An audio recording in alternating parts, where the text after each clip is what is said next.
কালকে থেকে বিশেষ করে যে ভিডিওটি প্রকাশ করার পরে অনেক এই ঘটনার পর তিনি দুঃখ প্রকাশ করেছেন যে বিষয়টি ঠিক হয়নি।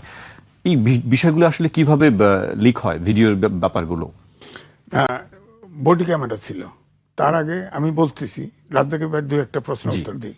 ভোটার ট্রান্সফার এটা হচ্ছে একটা পার্টি যখন মনে করে যে আমি 300 সিটের ভিতরে এতগুলো সিটে জিতবই না, ওই ভোট দিয়ে কী করবো, ওই ভোট ট্রান্সফার আপনি ইলেকশনে আগে করছেন যে 1.5-2 বছর আগে করলেন। ভোটার ট্রান্সফার তো অত সহজ না। আমি ইচ্ছা করলেই তো আমি বরিশালে যা ভোটার হতে পারবো না। ইচ্ছা করলে ওখানে আমি থাকি, আমার তো যৌক্তিক প্রমাণ লাগবে। সেখানে ইলেকশন কমিশনের অনেক ঘুষ দিয়ে ভোটার ট্রান্সফার করে ফেলছে। এবং আমি বলছি 7 লাখের মতো ভোটার এই ভোটার ট্রান্সফার করছে। ওখানে ধরেন একটা ভোটে 5,000 ছোট আছে, অবৈধ না, ঠিক আছে মানলাম, কিন্তু অবৈধ না। কিন্তু ভোট এটা এক ধরনের কারচুপি, ভোটার কারচুপি। আপনি যেখানে 5,000 ভোট আছে ওখানে 5,000 ভোট নিয়ে আসলেন, ওই সিট তো ফেলই করবে, এই সিটে জিতবে, এই ভোটার কারচুপি। আপনি ধরেন বিদেশি প্রবাসী ভোটার বানাইছেন, প্রবাসী ভোটার এখানে পোস্টাল ভোটার তো বাংলাদেশের ভিতরেই আছে। আপনার লাভ মেরে প্রবাসী সরকার তো এটাকে বলি আমি, প্রবাসী সরকার প্রবাসী ভোটটা হ্যান্ডেল করতে পারবেন না, করছেন কেন? ওখানে আপনার এই সংবিধান অনুযায়ী সাংবিধানিক সরকার, সংবিধানে আছে প্রবাসী দ্বৈত নাগরিক ভোটার হতে পারবে না, প্রার্থী হতে পারবে না, সব ছেড়ে দিচ্ছেন। ওখানে দ্বৈত, আমি তো একটা টেলিভিশনে রাত্রে কথা বলতেছি, আমেরিকান সিটিজেন, সে ভোটার হয়েছে, সে ভোট দিবে। সে যদি ভোটার বানাইলেন, সে যদি প্রার্থী হতে চায়, কি করবেন বলেন? এইসব গোজামিল তো হবে না। তারপরে ধরেন ভোটার, রাতের ভোট দিনে হয়েছে না, ভোট কেন্দ্রে লোকই যেতে ব্যাপার নাই। আপনি সিল মারলেন, ডক্টর ইউনুস বলতেছে তরুণরাও জিতবে, মন্ত্রীও হবে। হ্যাঁ, এবং সব সময় এ যাবৎকাল দেখছি জামাত এনসিপি একসাথে বললেই সেই কথাই বাস্তবায়ন হয়। এখন জামাতের পক্ষেও তো বলে, জামাতের পক্ষে যখন সরকার ফর্ম করে তখন প্রথম জামাতের নাম লইছে না, কয়েকবার লইছে না। এখন তো বোঝা যাচ্ছে এটা তো ইউনুসের সরকার, ইউনুস পক্ষপাত করতেছে, হানা ভোটে হার পক্ষে ক্যাম্পিং করতেছে। তো তাকে এনসিপিতে জয়েন করুক, নাহলে জামাতে জয়েন করে ক্যাম্পিং করুক, সমস্যা নাই। তো ইউনুস তো নিজেই কারচুপি করবে বলে মনে হচ্ছে, নিজেই কারচুপি করবে। সুতরাং এই সন্দেহ তো আমার ভিতরে আসতে পারে। রাজ্জাক সন্দেহ না আসে, উনি অ্যাডভোকেট মানুষ, ওনার তো যত ঝামেলা বাঁচবে ওনার তো ক্লায়েন্ট পাওয়া যাবে তত। আমি তো ঝামেলা চাই দেশে, আমি তো ঝামেলা দেশে, সুতরাং সন্দেহ। এখন বলেন ওইখানে একবার এনসিপির এক নেতা, নাম বলবো না, বলছে প্রয়োজনে আমরা সেনানিবাস উদয় দেব। তখন আমি যে কথা বলছিলাম সেইটা আমি বলতেছি, সেনাবাহিনী কিন্তু চুমু খাওয়ার জন্য ট্রেনিং দেওয়া হয় না, সেনাবাহিনীকে মানুষ ফাইনালি হত্যা করার ট্রেনিং দেওয়া হয়। ওই বেটায় ডাক্তার শিক্ষিত হয়েছে, তার বডি ক্যামেরা রয়েছে, ওই যে এমপি, তার বডি ক্যামেরায় সব রেকর্ড হচ্ছে। ওই বেচারা তাকে ছাড়া কোনো কথা বলে নাই। তাকে বলা হয়েছে তার নিরাপত্তা দেওয়া হবে, খালি আর্মসটা নিয়ে ভিতরে না ঢুকলে, ওটা তাদের বারণ আছে। আপনার সব জায়গায় এটা তো বোঝা যাচ্ছে যে আমাদের ক্ষমতায় গেলে তো ক্যান্টনমেন্ট তো উড়াই দিবে। সুতরাং তাকে গ্রেপ্তার করে নাই, এইটা আমার অভিযোগ সেনানিবাস সম্পর্কে। তাকে ঢুকতে দেয় না এটা না, সে যা ভাষায় বিয়ে করছে। আমি তারেক রহমানের প্রতিদ্বন্দ্বী, আরে বাপের বেটা, তারেক রহমানের ওই পাস করবি তুই বেটা, ওইটা দেয়। আর তার বলছে তো আপনি অস্ত্র রেখে যান, অস্ত্র রাখার একটা এমপি বারবার তাকে ছাড় বলে কত বিনয়ের সাথে করতেছে, সে যাবেই। হ্যাঁ, শেষ পর্যন্ত তার সিনিয়র অফিসারকে লাগাই দিয়েছে, তার সাথে আবার টেলিফোনে কথা বলছে। আইন তো ভাঙতে পারবে না কেউ, কারণ এটা সেনাবাহিনীর বোর্ডের সিদ্ধান্ত। ওখানে আপনি অস্ত্র অনেক সারা রাস্তায় রাস্তায় গাড়ি চালা যায়, কি ট্রাফিক ভেঙে ছুড়ে যায়, আমরাও যাই। ক্যান্টনমেন্টে ঢালদার ঢুকলেই, জাহাঙ্গীর গেটে ঢুকলেই তো সোজা হয়ে যান, আর তো থাকেন না। এবারটা এমপি দাঁড়াইছে, সোজা হয় না, ওরে ঘেটটির দেওয়া, ওকে গ্রেপ্তার করা উচিত ছিল, গ্রেপ্তার করে বুটের গুতায় ওরে আক্কল দিয়ে দেওয়া উচিত ছিল। ছেড়ে দিতে কেন ওকে? এখন আবার দুঃখ প্রকাশ আছে নাকি? আপনি গণহত্যা করে দুঃখ প্রকাশ করবেন, মাফ হয়ে যাবে? আপনি ক্যান্টনমেন্টের গেট ভেঙে দিতে চান, আপনি মাফ করে দেবেন? ওকে মাফ করবা না, ওকে গ্রেপ্তার করা উচিত এবং ওকে বুট দিয়ে ফেসানো উচিত, যাতে সারা দেশের 18 কোটি লোক বোঝে সেনানিবাসে এটা করা যাবে না, সেনানিবাসকে বিতর্কিত করা যাবে না। আমাদের শেষ শাস্ত্র যেমন বিচার বিভাগ, তেমনি সেনানিবাস। আপনি সেনাবাহিনী তছনছ করে গেটের ভিতরে কতক্ষণ বলে ঝগড়া করছে, কিন্তু কেন? ওর তো বেটার খেয়ালই নাই যে বডি ক্যামেরা আছে। এখন ইলেকশনে বডি ক্যামেরা কিনছে, দিবে কিন্তু এই সরকারও চিন্তা করছে, ইলেকশন কমিশন। ওই বেচারা ট্রেনিং আছে, ও তো বডি ক্যামেরা সব ভিডিও করে ফেলছে। এখন কয়েক বডি ক্যামেরা আজিজ ভাই, আপনার বক্তব্য শুনছিলাম আমরা। আমি এই বিষয়ে রাজ্জাক ভাইয়ের কাছে শুনতে চাই, আপনি ঘটনাটি কিভাবে দেখছেন? ভাই, ঘটনা আমি কি বলবো, এটা তো খুব সেন্সিটিভ জায়গা, তবু বলছি। আমি এই ভিডিওটা দেখছি, আপনি ক্যান্টনমেন্টে যখন ঢুকবেন, আপনি সশস্ত্র থাকেন, কোনোভাবে আপনি ঢুকতে পারবেন না। ইভেন যদি গানম্যানও আপনার থাকে বৈধভাবে, গানম্যান তো বৈধ থাকলে আপনি ঢুকতে পারবেন না। বাট বিধান আছে, বিধান হলো ক্যান্টনমেন্ট বোর্ডের কাছ থেকে আপনি আগাম পারমিশন নেবেন, অথবা স্টেশন কমান্ডার থাকে তাদের কাছ থেকে পারমিশন নেবেন। তো সেক্ষেত্রে সেই পারমিশন নিশ্চয়ই তার ছিল না, থাকলে তো আর এত বাকবিতণ্ডা হইতো না। পাশাপাশি সে অনেকগুলা বাজে কথা বলেছে।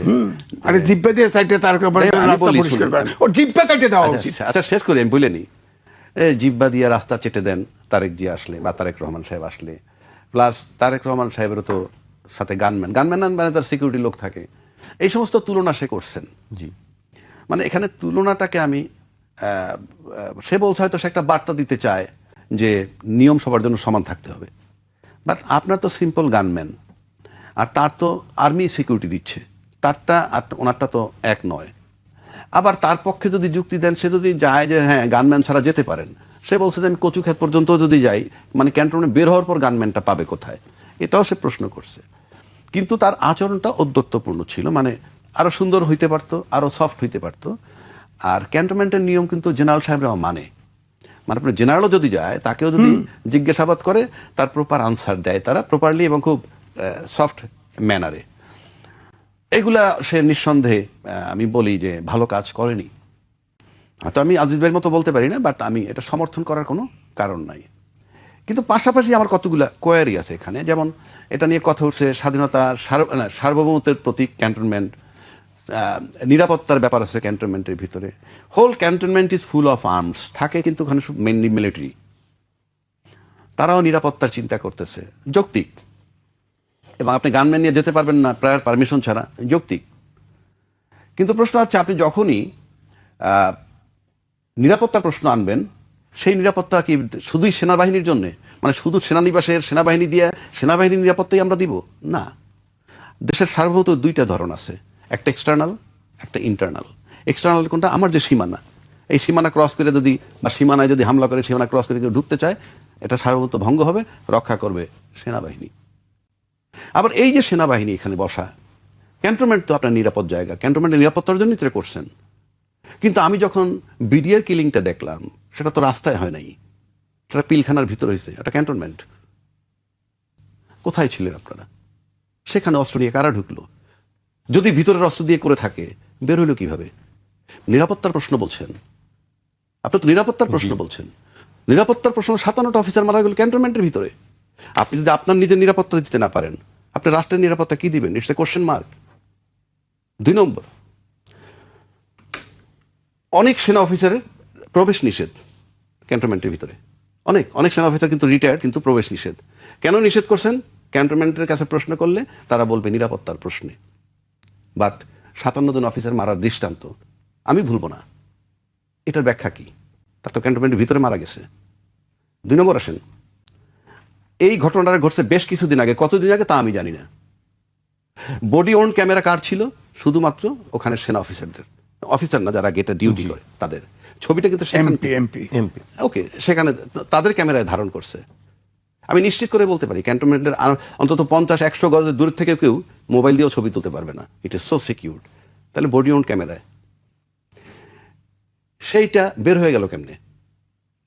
এটা জুলকার নায়েক সাহেবের, আমরা ফেসবুকে দেখছি, উনি নাকি এটাকে আপলোড করছেন প্রথম। উনি পেলেন কিভাবে? তাহলে সিক্রেসি আপনি রাখতেছেন না, প্রাইভেসি, সিকিউরিটি, এটা তখন থেকে বেরোইছে। আমি যে নিরাপত্তার দোহাই বারবার দিতেছি, আমার দেশের আভ্যন্তরীণ নিরাপত্তা রাখার দায়িত্ব এই সেনাবাহিনীর। 57 অফিসার তো বললামই, ইন এডিশন আয়নাগর, মেজর সিনার বুকে তাজা গুলি মারছে পুলিশ। এটা কিন্তু আপনার আভ্যন্তরীণ সার্বভৌমত্বের ভিতরে পড়ে। গত 16 বছর কি হয়েছে আমরা জানি। সেনাবাহিনী যে শুধু বলেন নিরাপত্তা, এই স্নাইপার দিয়ে গুলি করছে হেলিকপ্টার দিয়ে জুলাইতে। তো আপনি তো আমার দেশের মানুষ মারার জন্য না, সেনাবাহিনী একমাত্র বহিঃশত্রু দ্বারা আক্রমণ হইলে, আবার যদি রাষ্ট্রের এমন কোনো রাষ্ট্রদ্রোহী হয় যাকে কোনোভাবে নিয়ন্ত্রণ করা যাচ্ছে না, সেক্ষেত্রে তারা মারতে পারে। আর হলো বহিঃশত্রু যদি আমাকে আক্রমণ করে, 2টা জায়গায় মৃত্যুর জন্য they are permitted, otherwise not in no way.